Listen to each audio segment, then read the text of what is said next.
Muy buenas tardes a todos los participantes. Les damos la bienvenida desde las instalaciones de InfoSalud, Dirección General de Telesalud, Referencia y Urgencia del Ministerio de Salud.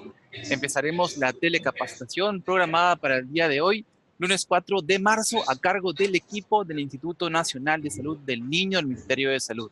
Quisiéramos recordarles que cualquier pregunta, duda o consulta pueden hacerlas llegar mediante el chat en cualquier momento de la exposición para ser respondidas al final. Licenciada Taquilla, del equipo del Instituto Nacional de Salud del Niño, estamos atentos a ustedes. Bienvenidos. Muy bien, muchísimas gracias, doctor Roberto Ortega, y muchas gracias también a la presencia de cada uno de los compañeros de trabajo que nos acompañan día a día, semana a semana, en esta serie de telecapacitaciones que venimos organizando para ustedes. Muy bien, como lo acordamos, ahora tenemos la presencia nuevamente de la licenciada Gabriela Malma Arresturrenaga. Ella es fisioterapeuta respiratoria y específicamente ella labora en el servicio de la unidad de cuidados intensivos. Entonces, este tema de verdad que es tan interesante y tan necesario, y yo me atrevería a decir, no solamente es para el personal de salud, Gaby, sino también podemos hasta proyectarlo de una manera mucho más específica hasta para la comunidad, ¿no es cierto? Perfecto. Entonces, yo creo que ya sin más preámbulo, cedo aquí las cámaras y el micrófono a la licenciada Malma para que dé inicio, pues, y presente a su paciente. Un gusto. Buenas tardes, doctor. Buenas tardes a todos los que están escuchando y viendo este programa. Vamos a comenzar entonces a hacer la parte práctica de lo que hemos trabajado el otro día sobre fisioterapia respiratoria. Habíamos visto que fisioterapia respiratoria actualmente ha tenido bastantes cambios. Ya no es solamente el colocar al paciente boca abajo y ponerlo simplemente a darle espasmoterapia, sino tenemos que tener en cuenta varias condiciones, ¿no? Habíamos conversado la vez pasada. En primer lugar, lo que tenemos que tener en cuenta es evaluar. Evaluamos al paciente, ahí está Beba, vamos a evaluarlo el día de hoy y vamos a dividir la práctica en dos formas. Uno, que es cuando tiene un problema obstructivo, y otro cuando tiene un problema restrictivo. Por ejemplo, lo más frecuente de problemas restrictivos en niños son las famosas atelectasias. Creo que con esos dos componentes vamos a trabajar el día de hoy para que sea mucho más didáctico. Existen muchas otras patologías, muchas otras posibilidades, pero vamos a centrarnos en esas dos que son muy importantes, son más frecuentes y para que los conceptos nos queden bastante más claros. Entonces, nosotros cuando evaluamos a un paciente que viene con una insuficiencia respiratoria y puede ser, por ejemplo, una bronquiolitis, nosotros tenemos una alteración de la vía respiratoria. ¿Y qué es lo que más se presenta en esta patología? Es las sibilancias, ¿no? Las sibilancias por la obstrucción bronquial. A consecuencia de eso, la acumulación de secreciones, luego se pueden formar atelectasias, en fin. Lo que nosotros tenemos que hacer como parte del tratamiento después de la evaluación es primero priorizar la ventilación del paciente y la oxigenación, ¿no? La relación ventilación-perfusión, como habíamos dicho el otro día. Entonces, si nosotros, por ejemplo, yo voy a auscultar a mi paciente, ¿no? Ausculto, digamos, campos pulmonares, voy a ver que está con bastantes sibilancias y de repente por ahí en las bases tiene algunos roncantes. Entonces, yo voy a definir que mi paciente en este momento está con un problema obstructivo y por lo tanto tengo que hacer maniobras que van a permitir desobstruir esa vía respiratoria. Para hacer ese tipo de trabajo, como fisioterapeuta, nosotros tenemos que hacer las maniobras de movilización de flujo. Llámese de esta manera que, por ejemplo, vamos a movilizar el flujo desde el diafragma, ¿no? Movilizando suavemente, porque el paciente va a lograr eliminar el aire. Y nosotros hacemos de esta manera un intercambio de aire, va a permitir que salga el aire que se está reteniendo, que está atrapándose dentro de los bronquios y de los pulmones, y vamos a hacer que salga el aire y luego ingrese con suavidad. Es importante tener en cuenta que cuando nosotros hacemos la evaluación tenemos que tener en cuenta el score, ¿no? El score que se realiza en la evaluación de la bronquiolitis. Y por ejemplo, si estamos en un score mayor de 9, lo primero que tenemos que hacer es broncodilatar. En scores menores, nosotros podemos ya empezar a trabajar adecuadamente sin necesidad de repente de estar nebulizando previamente, simplemente haciendo maniobras muy suaves para evitar que se nos colapse más, ¿no? Entonces, podemos empezar a movilizar el diafragma suavemente, luego movilizamos de manera la parte costal superior, ¿no? Costal superior, luego podemos movilizar costal inferior, ¿no? Y también la zona externa. Todas estas movilizaciones lo que van a generar es una movilización del flujo aéreo del paciente. Consecuentemente, vamos a eliminar el aire que está quedando atrapado y vamos a permitir que ingrese un aire nuevo. Esta movilización de flujo aéreo va a permitir que no solamente haya ese buen intercambio gaseoso, que es lo que nosotros queremos principalmente, sino también va a ayudar a despejar las vías respiratorias.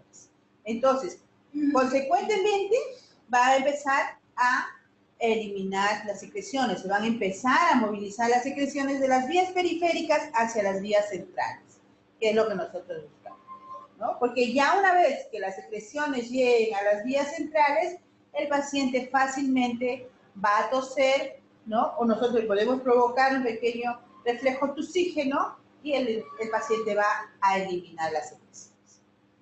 Sí, esto sería de la primera forma como nosotros tenemos que enfocar a nuestro paciente. En caso que todavía el paciente siga obstruido y todavía sintamos que existen unos subcrépitos, que todavía tenemos secreciones en las periferias y todavía no está lográndose evacuar bien, nosotros podemos hacer maniobras de vibración y para eso de repente podemos colocar al paciente el decúbito lateral para que nos facilite mejor el trabajo, ¿no? Y que pueda... Entonces nosotros escogemos la parte costal del paciente y empezamos a vibrar. La vibración siempre tiene que ser de manera suave, ¿no? Si ustedes logran ver mi mano, ¿no?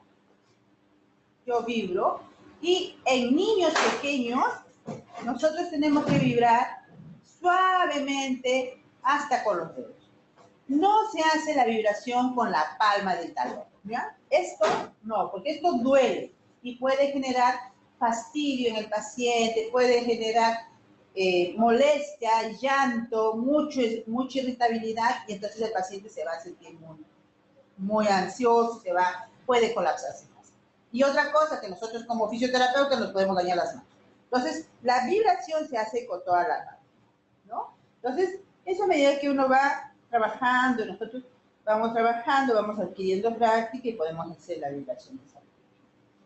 Otra técnica, en caso que ya necesite el paciente, porque vamos evaluando en cada proceso de atención, nosotros luego que hemos hecho estas maniobras, volvemos a evaluar al paciente, ¿no? Y vemos si el aire está pasando adecuadamente, si no se está complicando más, si las vías respiratorias están despejando, y si, por ejemplo, todavía nos quedara algún tipo de alteraciones en vías respiratorias a nivel periférico, podemos hacer maniobras de aceleración de flujo aéreo, que ya son maniobras un poquito más fuertes, ¿no? Entonces vamos a movilizar suavemente y de pronto vamos a hacer una aceleración de flujo aéreo para que el aire salga con mayor fuerza de la vía respiratoria hacia afuera, ¿no? Eso nos va a permitir incluso estimular el reflejo de tos. Entonces, de esa manera nosotros podemos ayudar al paciente a que libere su vía aérea y pueda toser y eliminar las secreciones. Muy bien. Siempre, como digo, después de cada maniobra nosotros tenemos que evaluar al paciente y ver cómo está. Entonces, vamos a luego evaluar, ¿no es cierto? Otra vez digo, ya, sibilantes ya no tiene. Queda por ahí algunos subcrépitos, pero más está ya más cerca de la vía central. Entonces la movilización de esas secreciones va a continuar porque el efecto de la fisioterapia va a perdurar todavía por un promedio de 2 horas. O sea, los cilios se van a estar vibrando, todavía ese movimiento que nosotros hemos ayudado a ejercer internamente va a permanecer durante 2 horas, que el paciente va a todavía toser, movilizar secreciones, ¿no? Y de esa manera cumple el efecto que nosotros queremos. Muy bien, entonces eso desde el punto de vista de movilizaciones y de problemas obstructivos, ¿no? Entonces, esto es una primera forma de trabajar. Muy bien. ¿Alguna pregunta aquí? Porque vamos a pasar a otro punto. Excelente, licenciada Gabriela Melma. Muy bien, vamos a preguntarles a los participantes, ¿tienen alguna duda o consulta? Pueden enviarla a través del chat en estos momentos, por favor. Vamos a esperar entonces unos minutos. Bien, licenciada Gabriela Melma, con respecto a cómo se empieza. Entonces, comenzábamos desde el abdomen, diafragma, y íbamos subiendo al tórax, ¿verdad? Sí, exactamente. Y vamos a la forma de abordar al paciente siempre va a ser con movilizaciones torácicas suaves, ¿no? Bien suaves para poder generar que el paciente movilice el aire, porque como ustedes saben, cuando el paciente está con una obstrucción bronquial, lo que hace es retener el aire, entonces empieza a hacer atrapamiento aéreo. Y ustedes han visto de repente los niños que vienen con las crisis, tienen, aparte del distrés, ¿no? El tiraje subcostal, o el tiraje a nivel supraesternal, tienen el pecho como que abombado, ¿no? Es porque están atrapando el aire y no están pudiendo expirar adecuadamente. Entonces empieza a retener mucho aire y luego empieza la retención del CO2 y todos los mecanismos que nosotros ya conocemos del medio interno a través de la gasometría. Entonces la idea es eliminar ese aire que está siendo atrapado para que pueda ingresar un aire nuevo y podamos tener un mejor intercambio gaseoso. Excelente. En el caso de la primera técnica que nos ha mostrado, ¿cuántas compresiones serían y por cuánto tiempo se mantendrían estas compresiones y cuándo se volvería entonces a repetir este procedimiento? Yo normalmente siempre, dentro del proceso de atención a fisioterapia, siempre hacemos todo con reevaluación. Pero entiendo que esta charla también es dirigida hacia el otro tipo de profesionales, entonces lo que yo les puedo decir es 5 movilizaciones, ¿no? Y se cambia de lugar. 5 movilizaciones del diafragma, vemos cómo está, 5 movilizaciones torácicas suaves de la parte superior, costal inferior, y así vamos viendo, ¿no? Porque el paciente con problema respiratorio, pues es un paciente que se cansa muy rápido, entonces no nos permite hacer repeticiones muy grandes, ¿no? Solamente las que pueda ir aceptando. Perfecto. Y con respecto a la segunda técnica de maniobras de vibración, también cuántas vibraciones y por cuánto tiempo también sería. Realizar dependiendo de lo que mi paciente necesite, ¿no? Entonces yo voy a empezar a vibrar por lo menos un par de minutos y voy a vibrar de esta manera y luego voy a ver si el paciente está tosiendo, moviliza las secreciones. Si veo que todavía no está consiguiendo, puedo seguir vibrando un poquito más, siempre y cuando no se me esté cerrando más el bronquio. Si el bronquio tiende a cerrarse más, entonces yo debo cambiar, ¿no? Debo parar. De repente ya está haciendo un exceso en el trabajo del paciente. Con respecto a la técnica de vibración, entonces sería colocar la mano sobre la superficie del tórax, de espalda, y se fija y se comienza a mover suavemente, como que vibrando nuestra mano para que transmita esa vibración a través del tórax.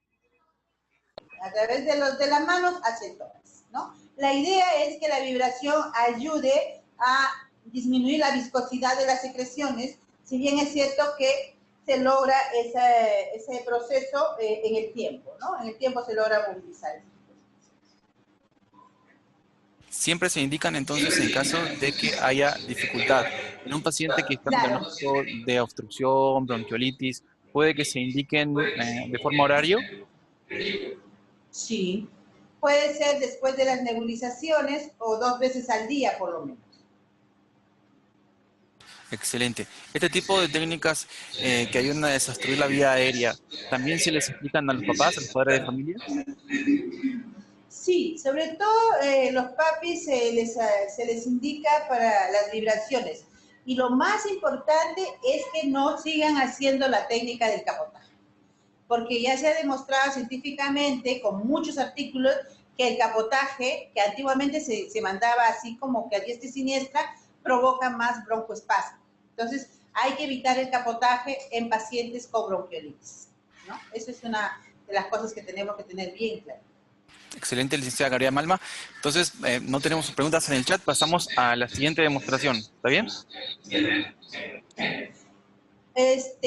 Siguiendo con la otra técnica de lo que íbamos a enfocar el día de hoy, es para mejorar las zonas de atelectasia, ¿no? O para reexpandir las atelectasias, que es una de las cosas también frecuentes en los pacientes con problemas respiratorios en niños, ¿no?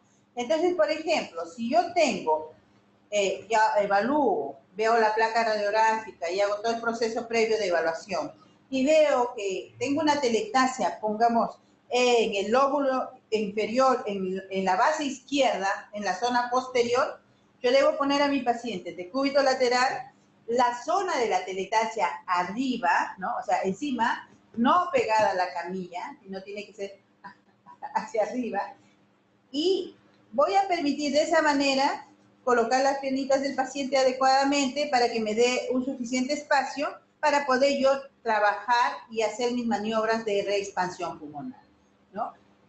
En primer lugar, voy a vibrar, porque lo que voy a ver es que si, en caso que fuera por problemas de secreciones, voy a tratar de que esas secreciones pues se fluidifiquen un poco más, ¿no? Voy a trabajar bastante en la misma área de atelectásica y luego voy a hacer maniobra de reexpansión pulmonar que va a permitir que mi paciente expanda esa zona que está colapsada, ¿no? Entonces, eso es lo que uno pretende, que esa zona esté encima para poder yo tener acceso fácil para poder trabajar. ¿Ya? Entonces, de esa manera, el aire que va a ingresar a los pulmones va a ir hacia la zona que le es más fácil, ¿no es cierto? Que es hacia la parte superior. Porque si yo voy a necesitar que vaya hacia la base, voy a tener que hacer algunas maniobras a nivel de diafragma. Entonces, de esa manera yo puedo ayudar a contribuir a que el paciente pueda respirar.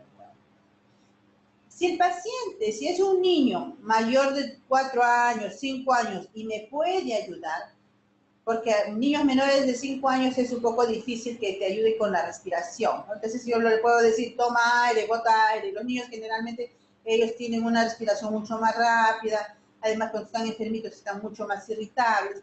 Entonces, pero si es un niño mayor, yo le puedo pedir que tome aire al momento que yo hago la maniobra de expiración, de inspiración y luego que voy. Entonces, de esa manera, el paciente me va a colaborar para poder yo hacer que el aire que ingresa de la vía del medio ambiente ingrese con mayor facilidad a esas zonas que nosotros queremos. Entonces, eso sería una de las maniobras. La otra maniobra que yo puedo realizar son las maniobras que le llamamos nosotros de descompresión.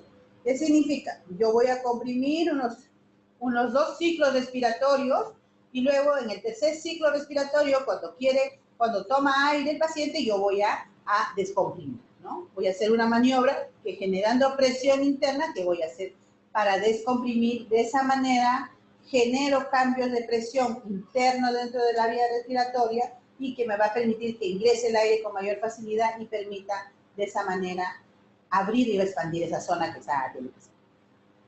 ¿Ya? Entonces, esas 3 maniobras también serían para lo que es manejo de atelectasias, ¿no?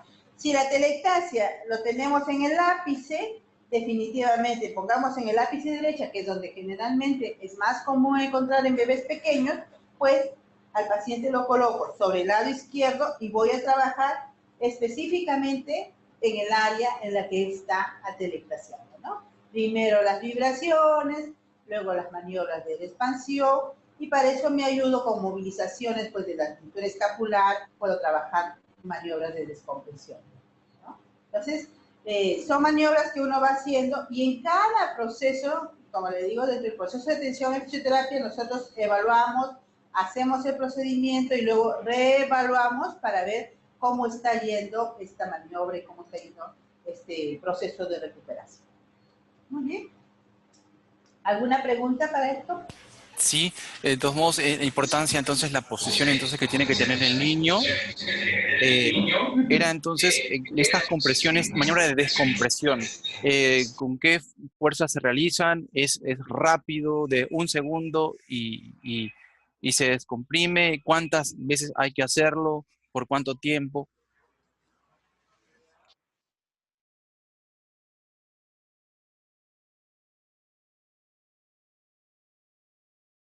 Presión por 2 o 3 ciclos respiratorios. O sea, voy a esperar que haga 1, 2, 3 y a la tercera, cuando está en inspiración, yo descomprimo, ¿no? 1, 2, 3 y descomprimo. Esa sería la maniobra que nosotros tenemos que hacer para poder ayudar a que el pulmón se respanda por diferencial de presiones que va a suceder a través del paríquimo y todo. Muchísimas gracias, licenciada Gabriela Malma. Con respecto a la edad de los pacientes, ¿varían las técnicas también? Varía, porque como decía, los niños más pequeñitos, nosotros tenemos que hacerlo casi todo, nosotros, los fisioterapeutas, tenemos que trabajar, movilizar, generar el flujo, movilizar. Niños más grandes, a partir de los 5 años, ya nos colaboran, ¿no? Incluso ya les podemos apoyarnos con inspirómetros de incentivo, con sopladores, con juguetitos para poder inspirar, con pitos, silbatinas, cosas que nos puedan ayudar de una manera que lo distraemos, pero también que nos permitan trabajar a nosotros con los niños, ¿no? O sea, y también sucede, en caso, por ejemplo, como estoy yo trabajando en UCI, hay muchos pacientes que están en la unidad de cuidados intensivos, pues que están sedados, relajados, están sometidos a ventilación mecánica, entonces ahí también las maniobras son mucho más pasivas, pero la idea es siempre tratar de sacarlo lo más rápido posible del ventilador para que el paciente se empiece a mover y todo, ¿no? Entonces ya es todo otro esquema, pero que necesariamente más o menos vamos por manteniendo, digamos, los principios, ¿no? Los principios fundamentales que serían que nos van a hacer. Sí, muy importante entonces que todo el personal entonces de enfermería sepa cómo realizar estas técnicas de fisioterapia. Eh, Licenciada Gabriela Malma, algunas consideraciones para todos los establecimientos de salud que nos están viendo desde la atención primaria. Sí, muy importante porque generalmente es en la atención primaria donde llegan los primeros casos, ¿no? De bronquiolitis sobre todo. Lo importante del uso de los inhaladores y de las nebulizaciones que son necesarias y si se puede adecuar con ellos las maniobras de fisioterapia respiratoria, aparte de tener de repente el profesional para que pueda trabajar allí a ese nivel, sería fantástico, ¿no? Pero como recomendación, lo vuelvo a decir una vez más, en niños pequeños hay que evitar el capotaje, hay que evitar las posturas que antiguamente se ponía de cabeza para abajo, ¿no? Evitar, que son antifisiológicas, generan mucho estrés, generan mucho fastidio y el niño en vez de mejorar muchas veces se cierra más por el efecto mismo de este problema, ¿no? Muchísimas gracias, licenciada Gabriela Malma. Muy didáctico e importante esta demostración de la fisioterapia respiratoria, tanto en patologías obstructivas como restrictivas. Licenciada Taquía, ¿tiene algunas consideraciones, algún aporte para este tema tan importante? Sí, sinceramente es muy, muy importante porque este procedimiento pues es un esfuerzo en conjunto, es un trabajo multidisciplinario donde cada uno de los miembros del equipo de salud va participando en sus diferentes esquemas, ¿no? Pero que lo que les corresponde.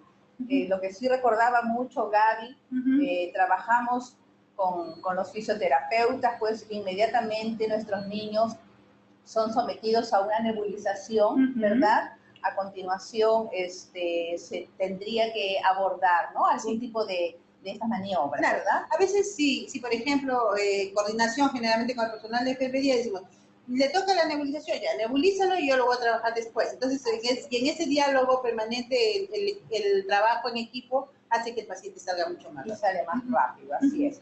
Pero como ya estamos conectados, he visto son 10 centros institucionales de puestos de salud, centros de salud muy interesados, de verdad.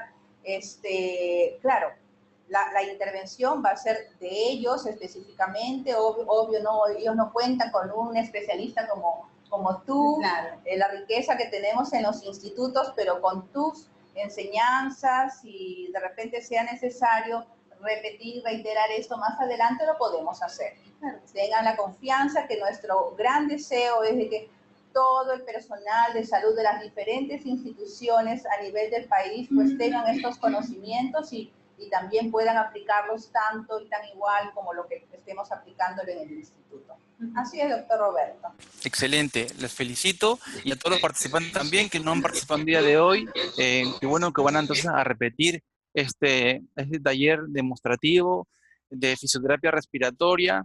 Sé que después de verlo también se va a subir al canal de YouTube, van a poder entonces salir las preguntas. Agradecemos y felicitamos a la licenciada Gabriela Malma y también a la licenciada Taquilla de todo el equipo del Instituto Nacional de Salud del Niño. Muchísimas gracias. Esperamos próximas capacitaciones. Gracias. Muchas gracias. Adiós.